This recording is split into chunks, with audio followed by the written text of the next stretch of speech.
Hello and welcome to AmpFest. My name is Malte Ubo and I'm a member of the AMP Technical Steering Committee. I'm also the lead for the team at Google that is working on AMP. Before kicking off the event, I want to acknowledge the times we're in. We're still in the middle of a global pandemic that has affected us all. And recently, we're once again witness to the events that show the systemic racism in our society that we must do everything in our power to eradicate. While this year has been difficult, it has shown us the true power of coming together as a community. I was disappointed when we had to postpone the AmpConf in New York earlier this year. I was especially excited to return to the city where we hosted our first AmpConf almost 4 years ago. But I'm super excited to open up our first ever official online gathering of the AMP community. Once it's safe to do so, we look forward to coming together again for AmpConf in the future. Today, you'll hear talks from all across the AMP ecosystem, including developers, publishers, agencies, email marketers, and much more. Whether you're watching from your bedroom or your office, I want to thank you so much for tuning in. And if you're watching our sessions as they premiere, be sure to hop into the YouTube live chat in this video if you have any comments or questions. We'll have AMP experts on standby ready to assist. Even without AmpConf, this year has been a major year of progress for the AMP project.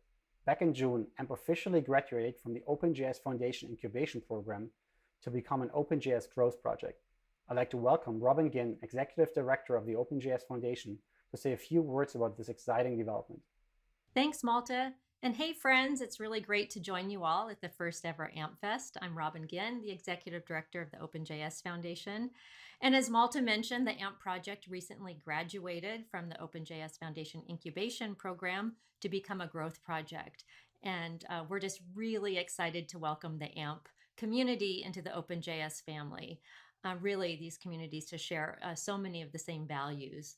The mission at the OpenJS Foundation is really to promote the adoption and continued development of key JavaScript technologies and related web technologies.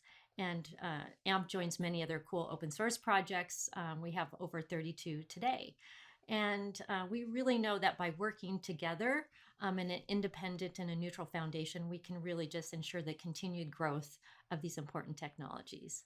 But before I sign off, I just want to tell everyone that we hope that you will join us tomorrow at an OpenJS Foundation Ask Me Anything. That's an AMA. It's tomorrow, 9:00 a.m. Pacific time. And you can ask a question through the AMP or the OpenJS Foundation Twitter handle with hashtag AskAMP. And you can also tune into our YouTube channel at the OpenJS Foundation and ask questions in the live chat. So hope to see you there tomorrow. And again, welcome AMP community to OpenJS. Back to you, Malte. Thank you, Robin. We're excited to be part of the OpenJS family and can't wait to continue expanding our work within the foundation.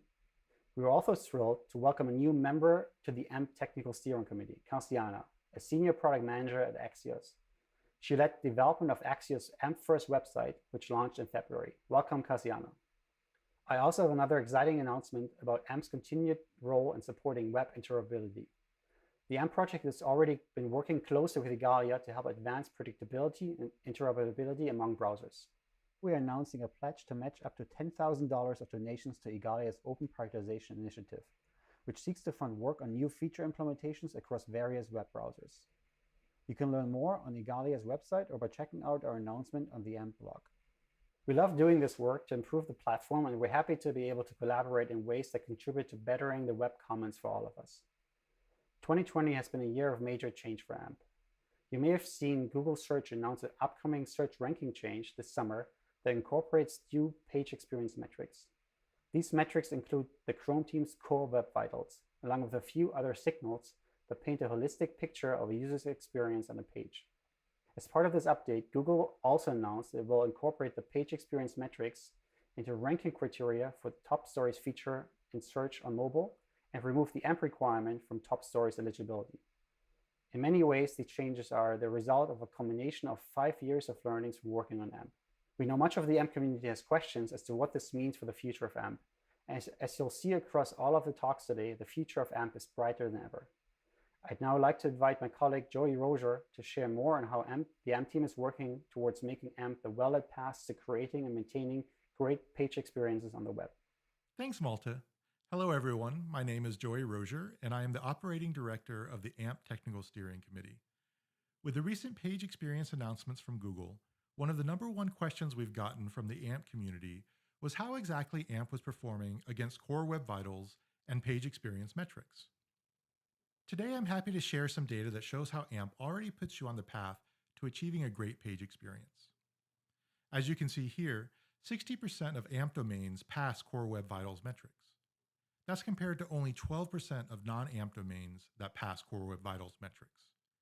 This means there is a 5x chance that your domain's AMP pages pass CWV thresholds compared to non-AMP pages. We know there is still more work to be done to guarantee that all AMP domains achieve a great page experience, which is why we are working towards exactly that guarantee. Last month, we teased a new tool that we've been working on called Pixie. Pixie is a tool hosted on amp.dev that provides actionable feedback on how developers can improve the page experience of their AMP pages. This is especially relevant for pages being served on Origin, where developers can't benefit from an AMP cache. Stay tuned for a talk after this keynote from Ben Morse, as he'll walk you through how the team is working to provide a page experience guarantee for all AMP pages. On top of the great progress we've made this year with AMP and page experience, we are also making a ton of progress making AMP more flexible for developers. This gives developers the best of both worlds, the ability to optimize for page experience with the flexibility of ensuring that their business needs are met. We are doing so by investing in programs such as Bento AMP, which allows you to use AMP components outside of AMP pages. The team has made some exciting progress prototyping solutions for increasing flexibility for developers using AMP, and you'll get to hear more about this soon. With that, I'd like to hand the virtual stage back over to Malta. Thank you, everyone, for listening in. Thanks, Joey. It's great to see the amazing progress AMP is making towards guaranteeing a great page experience on websites. But as we all know, AMP does a lot more than provide a great page experience. AMP also powers beautiful content experiences like stories on the web and dynamic email. With stories, we've seen unbelievable progress throughout the last few months. It's been almost 3 years since we introduced the story format to the web, and we continue to see many publishers adopt the format to tell compelling, visually rich stories. In parallel, tooling support for stories has greatly expanded and improved, making story authoring available to everyone, especially those who want to create without needing to think about code. Given this expanding world of story creators and consumers, we started using the term web stories, since many of the folks creating stories don't need to interact with AMP at all, and instead they use #no-code tools to express themselves any way they want. Web stories live on the web and continue to allow publishers and creators to control their content, just like any other web page. As a format, web stories are also getting a few major upgrades. We're making stories richer and more interactive with a number of new features. We're adding support for interactive quizzes within stories to allow publishers and creators to engage with their audiences and build a sense of community. We're also integrating support for 360-degree videos and images within stories. This allows you to direct users to points of interest, or they can explore a space on their own. We found that this fits amazingly well within the web stories format. Where 360-degree video might not be what you want for all your content, stories allow using it only when it makes sense, and then it can be absolutely magical. Now, with so many cool new features, you probably are going to want your stories featured across as many surfaces as possible. We've put your interest in deeply integrating web stories into your site experiences, and we're working on a rich open source story player to help you do exactly that. Be sure to tune into the talk later with Arun, where he'll walk you through more details on what's new with the web stories format. But right now, I'd like to invite Vamsi, a product manager at Google, to talk about the recent announcements regarding web stories. Thanks, Malta, and hello, everyone. My name is Vamsi Jasti. I'm a product manager on the team at Google that is bringing web stories to Google services. I'm super excited to be here and share the latest with you on how my team is thinking about the future of visual experiences across Google. You've probably seen the stories format in a number of different platforms. You just love them because they're visual first and bite-sized. But what's unique about web stories is that they live on the open web, just like a web page, and are entirely owned and controlled by you, including things like monetization and fine-grained analytics. We're thrilled for the wide audience of the web to have access to this visual content and format. Since web stories launched in 2018, we've seen millions of stories indexed from thousands of domains, and we continue to see amazing stories being produced by some of the top publishers and individual creators around the world. At last year's AmpConf, we announced how Google was starting to display web stories in Google search results on mobile. Since then, you may have seen stories appearing even more in search, such as when stories show up in blue links, a visual stories block for certain search queries like things to do in New York, or other places when you type in a domain name. In addition to the placement and search results, we've recently been testing web stories in Discover, the feed that uses Google technology to bring users personalized content about their interests from across the web. Search is great for meeting users when they have a specific question or need, but with over 800 million monthly active users, Discover is a tremendous opportunity to push content to users that interest them, and publishers are beginning to notice. There are many ways to access Discover. Some of the most common ways are the Android -1 screen or within the Google app on Android. Similarly, on the Google app on iOS. On Google.com when you visit it from any browser on a mobile device. And finally, on the Chrome New tab page. With web stories in Discover, we see an opportunity for publishers to serve a mobile-first audience and enjoy a new traffic source for their content. We wanted to give users a prominent and predictable place where they could consume the best stories from the web, personalized to their interests. This is why, a couple of weeks ago, we launched a new web stories carousel within Discover that allows users to easily browse and consume a number of stories with the all-popular tapping and swiping gestures that most story users are familiar with. We've been experimenting with this carousel since April, and we've learned a lot during this time. We've noticed that users love stories that have video, have a strong narrative voice that makes stories personal or relevant and highlights unique aspects of the creator. Underneath the hood, they're just AMP pages, and a lot of what you already do can be transferred over. But there are also a variety of no-code tools being developed in the industry that can help you get started immediately. And finally, if you have a WordPress blog, it's easy to get started with WordPress Web Stories Editor. This is just the beginning, and we're looking forward to adding a ton more features and services where stories can show up across search and Discover. To learn more about how web stories are showing up on Google, or to learn how you can get started making web stories today, visit our new site, stories.google, where you'll find all the information you need to get started. Thanks, Vamsi. I've especially enjoyed the new carousel experience in Discover. I need to personally admit to watching a lot of YouTube, like a lot, and I've never quite gotten lost in content like that on the web. Browsing the endless stream of stories in Discover was a game changer to me personally, and I truly believe they are a huge step forward to bringing creativity back in a way that has gotten lost in a bit since the early days of the web. Web stories are seeing a ton of momentum, and I can't wait to see the amazing experiences you all will create with the format. I now want to jump to our last topic in this talk, AMP for Email. AMP for Email has now been commercially available for more than a year and a half, and we are still constantly surprised at the new use cases we see for dynamic email every day. I'd now like to hand it over to Crystal with some exciting news about support for the AMP for Email format. Thanks, Malta, and hello, everyone. I'm Crystal Lambert, technically a writer, working for the web on the AMP project. As Malta said, AMP for Email launched over a year ago at AmpConf Tokyo.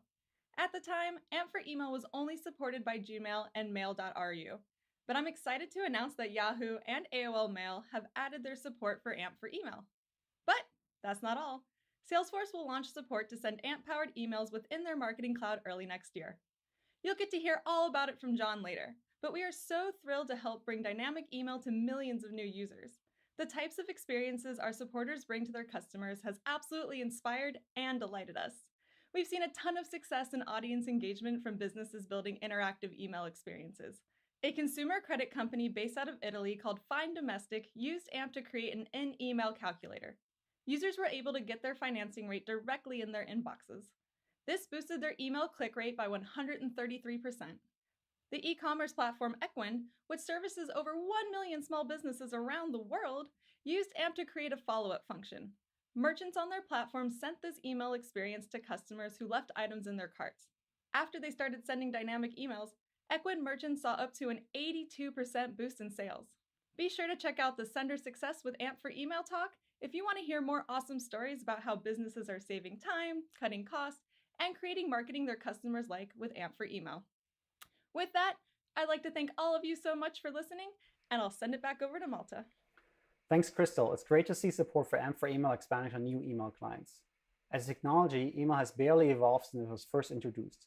With AMP for Email, I'm constantly blown away by the new use cases I'm seeing email senders take advantage of. For websites, AMP is only getting better every day. We're working to guarantee a great page experience for every AMP page, aligning with Google's new page experience signals. We're also making AMP more flexible so that more developers and site owners can take advantage of the productivity and cost-saving benefits of AMP. We call that AMP as a service. For stories, AMP is the underlying technology bringing tons of new interactive functionality like quizzes and 360 video, but web stories are still only just getting started. It's never been easier to create a story and share it online. And with web stories and Google, users can easily find your content across the surfaces they already look for answers and entertainment. With email, more senders and email clients are launching support for AMP for email to bring dynamic inbox experiences to their users. We're seeing a ton of success from senders using AMP for email, not just for marketing, but also for increased productivity. Thank you everyone for tuning in to our first ever AMP Fest. That was just the keynote. There's a whole lineup of talks scheduled after this that will take deep dives into everything we talked about. I hope you're all as excited for the rest of the event as I am, and look forward to chatting with you all in our live chat room. Thank you very much.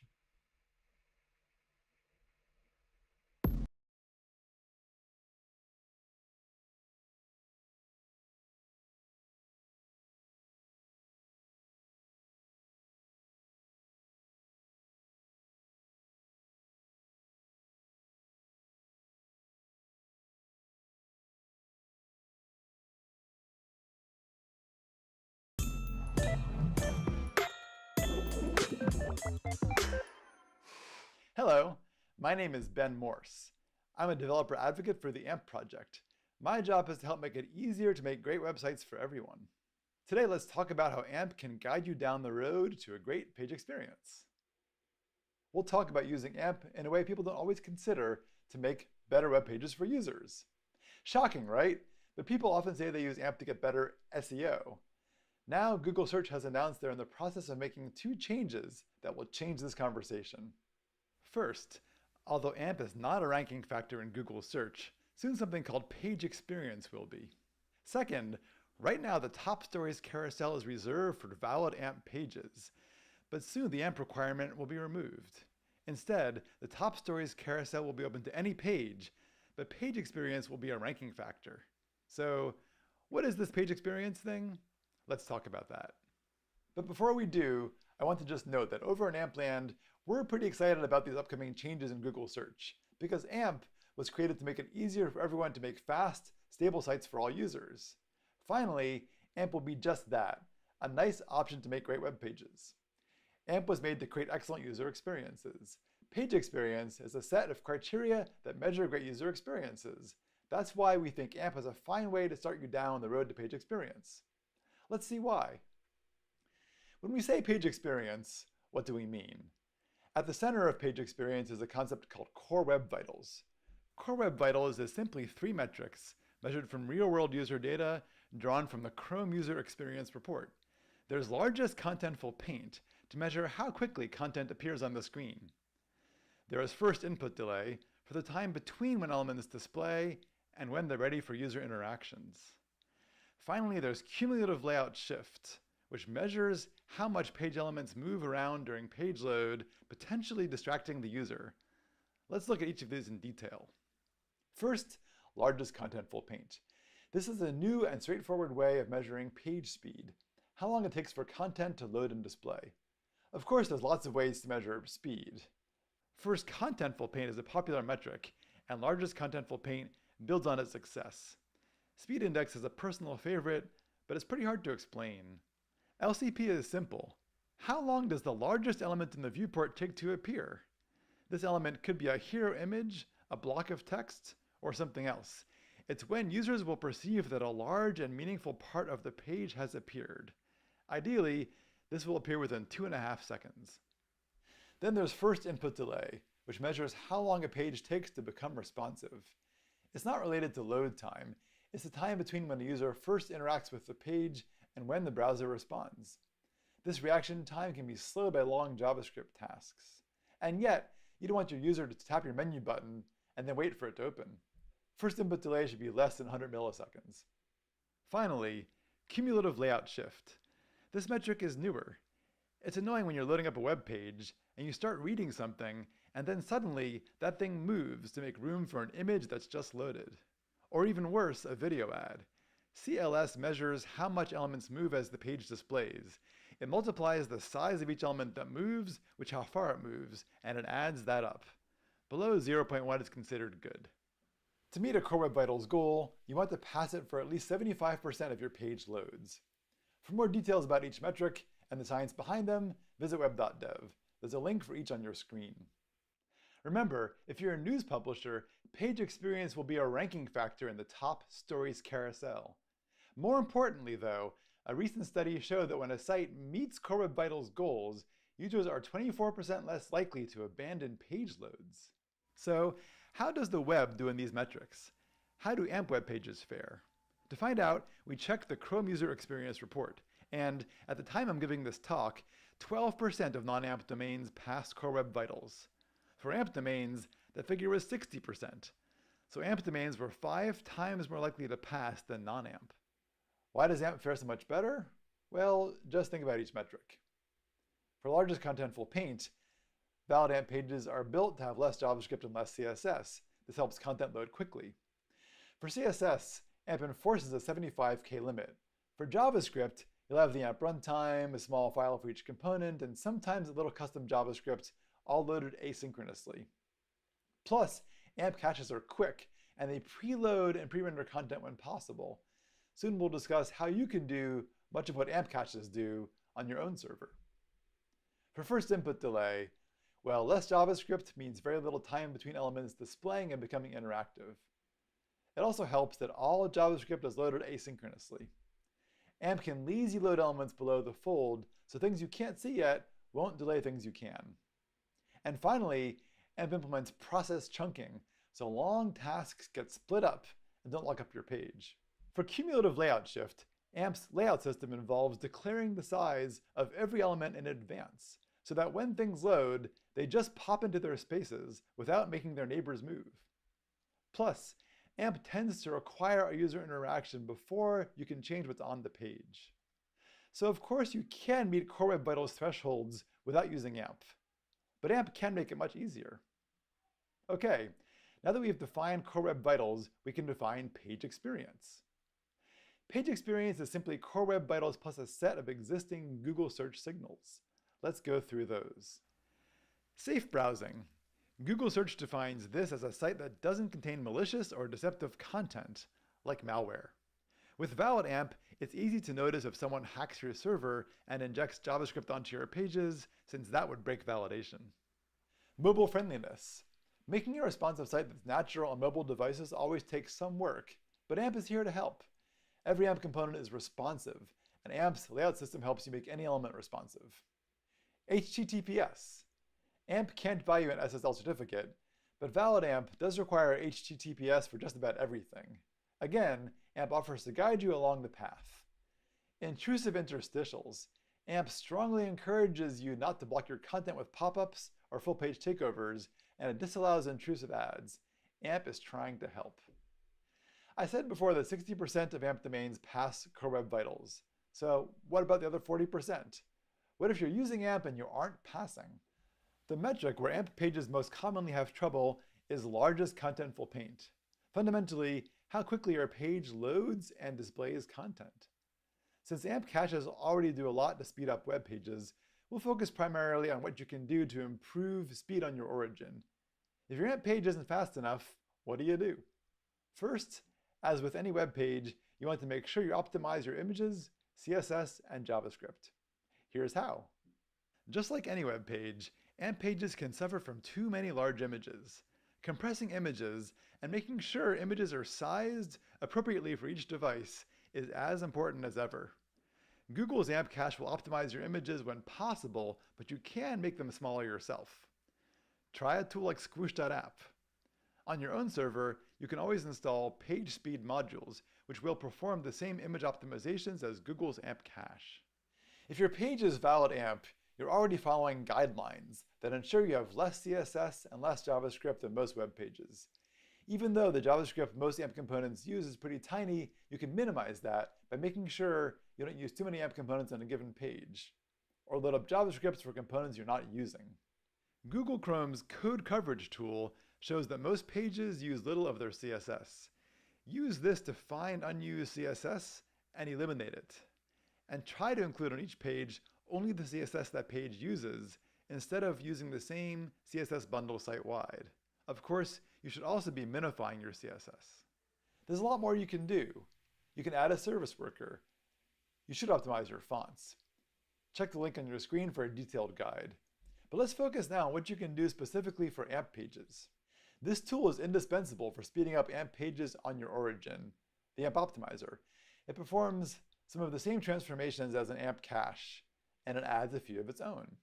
For example, in most cases, the optimizer can server-side render AMP layouts.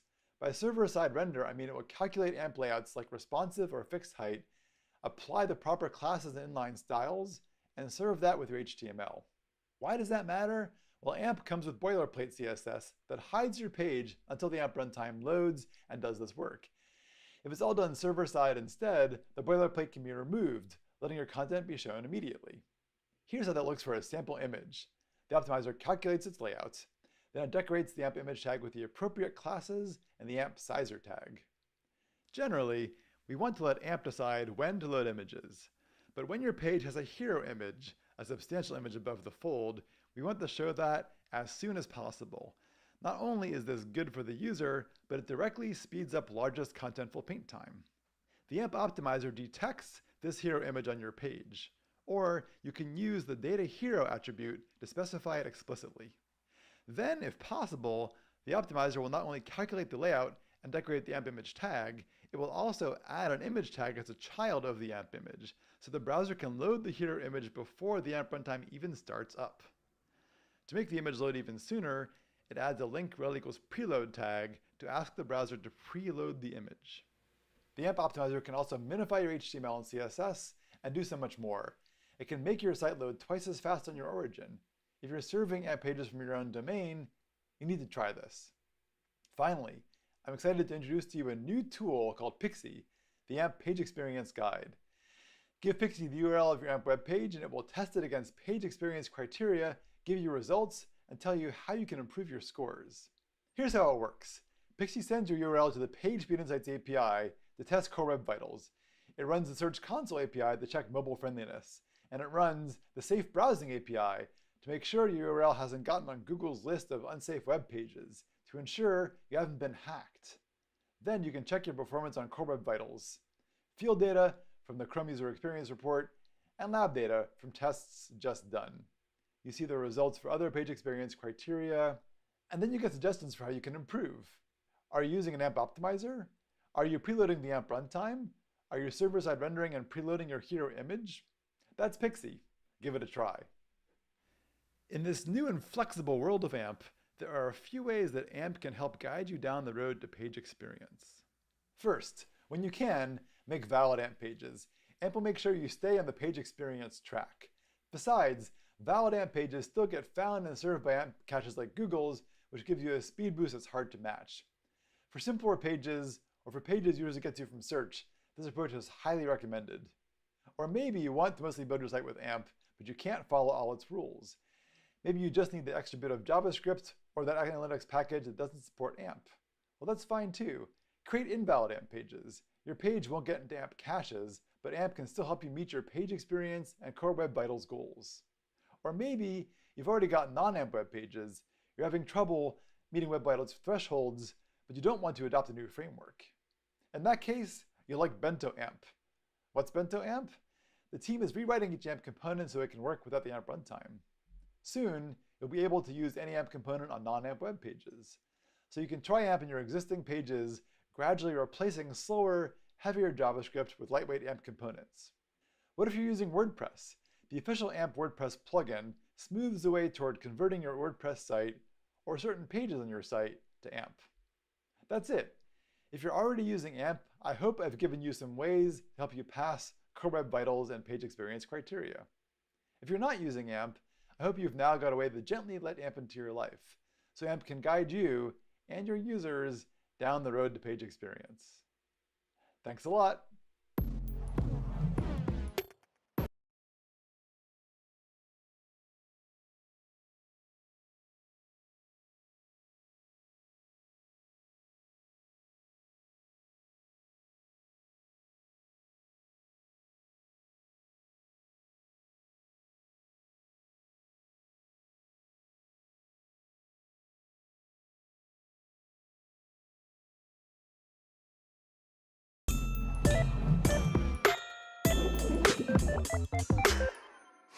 Hi, folks. Thank you for joining us for AmpFest so far. I hope you're excited about everything that you've been learning about what the AMP team has been up to for the past year. Now, I want to start off by thanking the team that's been working so hard to get this virtual conference together. My name is Naina Raisinghani, and I'm a product manager on the AMP project. My main focus is helping developers be more productive when they choose AMP. Now, it's 2020, but it's still a great time of uncertainty. And regardless of where you are, one thing remains constant, and that is the fact that investing in the web is critical to a business's success now more than ever. The web has been around for ages. However, even in 2020, developers are still finding web development difficult. And in fact, in late 2019, when Mozilla Developer Network conducted a survey to understand common web developer pain points, the issues spanned the entire development process, from writing code that was secure and accessible to browser interoperability. And helping developers address common web development pain points in a user-first manner is actually right there in AMP's vision and mission. So given all of this, what has the AMP team been up to in 2020? Well, we first unveiled our vision of AMP as a service on a spring morning in Tokyo at AmpConf 2019. And we talked about how engineering teams could accelerate their workflow by using AMP. So what has changed since then? And what does the future of AMP actually look like? That's what this talk is all about, in fact. AMP as a service is our focus on making AMP the easiest way for developers to create and then maintain high-quality web experiences without actually being burdened by issues such as performance or infrastructure. AMP's evergreen release schedule also means that these AMP experiences, once created, improve over time by becoming faster and more delightful without AMP developers having to invest any additional engineering resources. But what does this actually mean in reality? Well, when you build a website with AMP, you get a pit crew of engineers working behind the scenes to maintain your site's performance and improve your user's experience. And as the web evolves, so does your site. Which means that every week, your site gets an automatic tune-up that improves its actual performance, its accessibility, and it also offers you cool upgrades such as image optimization, modern JavaScript, etc. And all of this happens for free. And so what has AMP actually been doing to help out developers? Well, the first area that we have invested in is making sure that AMP pages do well on the metrics that are measured by Core Web Vitals and the upcoming Google Page Experience ranking signal. Now, the most obvious step we have taken is continuing investing in AMP's performance. This means that the AMP runtime and AMP's components are improving all the time. And some recent improvements you may have received are preloaded hero images and only serving modern JavaScript that your user's browser needs in order to serve the particular AMP page. Now, for those who are getting AMP visits on Origin, because they're investing in AMP first potentially, we have your back as well. Not only are these cache improvements available on the AMP optimizer, but the AMP optimizer is actually available in more places, such as 11t or Netlify. And if you want to learn more about the AMP optimizer, you can go to amp.dev/amp-optimizer. Now, like any other successful framework, we feel it's important to help developers debug AMP performance issues when they arise. And this is why we launched a diagnostic tool that helps developers debug why their AMP page may not be performing well on page experience. Now, this was a very quick summary, but if you want to learn more about this topic, you can actually listen to Ben speak about AMP and page experience. And speaking of performance, we also want to help developers make sure that their AMP pages are monetizing well. And this is why we released AMP Next Page, a component that helps publishers turn any AMP page into a continuous scrolling experience. It does so by loading additional recommended content from the publisher's website when the user reaches the end of a document. Now, this component was intended to help publishers increase engagement on AMP pages by actually increasing the time that the users spend on the site. And we're excited to share that this is already being used by publishers such as Forbes. Now, the screen grab you can see now on the screen is that of Forbes live infinite scroll experience that's actually being powered by AMP Next Page. Now, we're also delighted to give advertisers and publishers more opportunities to monetize on AMP and have started working with Cargo to do just that.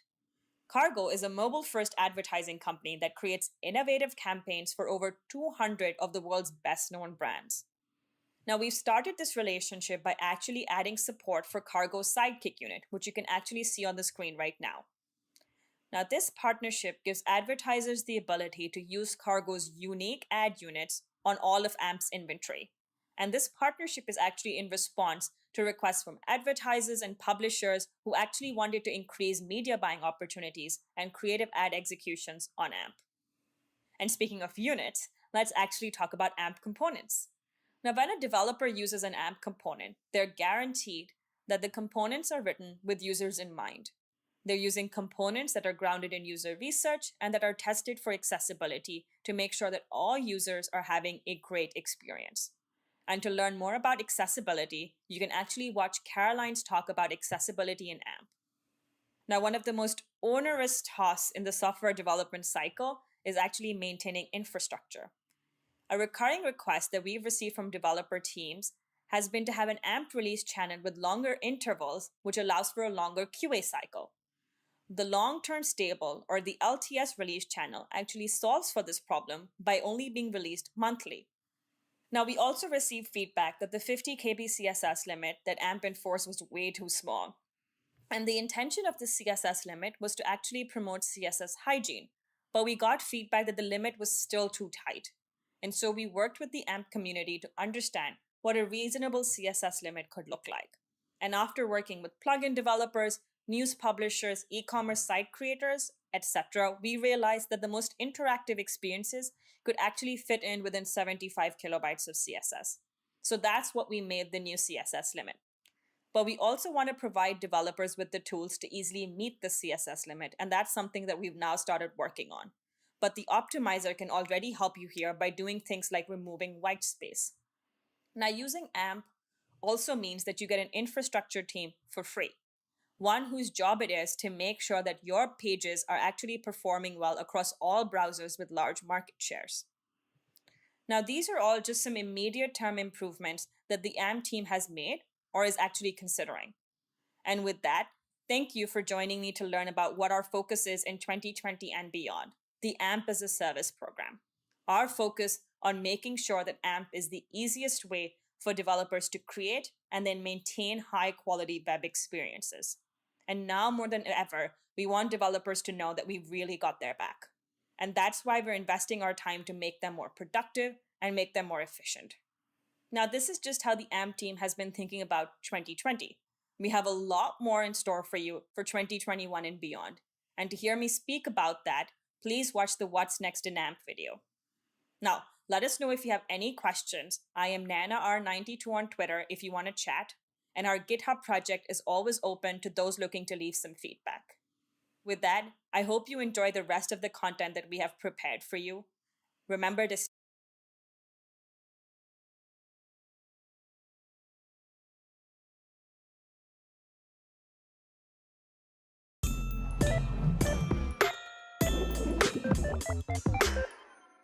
Hello, and thank you for joining me in this conversation about accessibility in AMP as part of AMPfest. My name is Caroline Liu, and I am a software engineer at Google and contributor to the AMP project. To kick things off, I wanted to share a grueling accessibility statistic with you to ground us in why we invest in accessibility work in the first place. The folks over at the Web Accessibility in Mind organization conduct an annual Million Pages project. This is an effort that performs an accessibility analysis on the top 1 million homepages on the web. In 2019, they found that over 98% of homepages do not meet standard accessibility with respect to the Web Content Accessibility Guidelines. And let me be clear, these are only the automatically detectable errors that align with WCAG conformance failures, and those only constitute a small portion of all possible failures. As a result, A and AA conformance levels are likely to be much lower than even reported here, 98%. And the other statistic I wanted to share is 100% of users benefit from accessible, usable content. A 2016 study on web accessibility guidelines found that for all users, WCAG-compliant websites results in faster task completion time, higher task completion rate, higher ratings in usability, trust, positive sentiment, and aesthetics, and lower ratings in cognitive workloads, so it didn't take so much energy to engage with the website in the first place. If you're new to the field, you might naturally think of accessibility engineering work as catering to users with disabilities, but it's important to acknowledge that we all benefit from accessibility features. For example, accessibility also benefits people using devices with distinct interaction patterns. Yes, that includes mobile phones compared to typical desktop experiences, but that also includes more atypical devices like smartwatches, smart TVs, anything else with a small screen or a different mode for taking user input. Secondly, again wanted to reiterate stepping away from the mental model that accessibility is only relevant to users with permanent disabilities. And while it's important to be inclusive of the 20% of folks who self-report as having a disability, it helps to also consider those who have temporary disabilities, such as a broken arm, lost glasses, or are otherwise occupied. I'm sure I'm not the only one who's tried to look up the route to a destination while I was driving, and in that moment, I want desperately for a safer alternative than the standard input pattern on mobile phones. Finally, accessibility features also benefit users in challenging situations like bright sunlight or noisy environments where audio can't be heard, or those with slow internet connection, limited or expensive bandwidth. So the key takeaway here is that designing with accessibility in mind helps everyone, not just those who need it. So what do all these facts mean when thinking about accessibility on the web platform? From the 2019 MDM Web Developer Needs Assessment Report, the accessibility findings were as follows, and I quote, "Developers described it as difficult and frustrating. Developers understand the steps to follow to make a site accessible, but sometimes those steps are hard to get right and the standards leave a lot to be desired. Often, a developer might be in a situation where their organization does not prioritize accessibility because perhaps it hasn't come up as an issue yet." I'm going to read a few developer testimonies from the report to drive home how difficult it is to get accessibility right on the web. One developer said, "I don't think most web developers, myself included, put enough effort to make our apps accessible because it's hard." Another said, "I do recognize how important it is, but it's just not something that's heavily invested upon."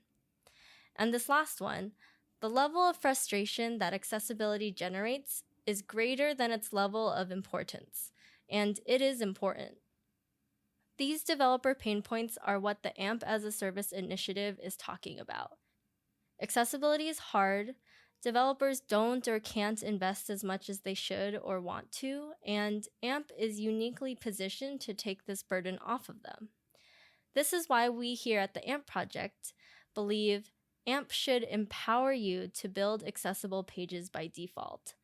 But even more, AMP should make it hard to build inaccessible pages by accident. This is what we do for the web format today. There's an engineering investment in focus management. Historically, publishers using AMP ecosystem tools have not been able to do this on their own as granularly as AMP can under the hood. One example of where we support this directly is with the AMP sidebar component. The extension will programmatically look for a close button to focus on, and otherwise creates one that is explicitly accessible to screen readers if one's not available. So when the end user goes to open the modal, focus is immediately brought to the pre-existing or auto-generated close button to notify the end user that they are inside a new modal and context. AMP also enforces accessibility hierarchies. We enforce these through the code we write, through runtime warnings, and warnings in the AMP validator. We use these tools to have some level of opinion on ARIA and role attributes, DOM structures, and encourage using proper semantic HTML wherever possible. You'll see this when running markup through our AMP validator. For example, if a publisher places a click handler on a div element, which does not have any semantic meaning, validator errors will surface saying that we also need a role attribute so that end users may be notified of the purpose of an interaction, and a tab index attribute so that the element can be focused on and interacted with at all. This gives both meaning and usability to interactive components. Finally, we also add accessibility attributes silently for consistent modal components. The third principle we follow is that visuals should not be the only way end users can extract information from a web page, and likewise, the mouse should not be the only way end users can interact with a web page. One example is the AMP Selector component, which supports multiple modes of interactions that the publisher can specify. That means the options can be selected by using different keyboard select mode features on the component, allowing end users to navigate and select from options. Shifting more to process-based principles, AMP has historically listened intently to our champions of accessibility. I'll be the first to say accessibility engineering on AMP is piecemeal and varies from engineer to engineer. Luckily, we've always had someone at the table who voices these priorities, and we always respond accordingly. Of course, this is short from the ideal because this begs the question of what if we didn't have that person? Still, our founding vision was to do right by the end user, and this is organically going to include accessibility. I'd also like to call out our experienced and vocal leadership on the AMP Advisory Committee who guide us in accessibility efforts at a higher level. So thanks to many of these folks, we've always had reasonable accessibility considerations front of mind in design discussions, which goes a long way. This brings me to my next point.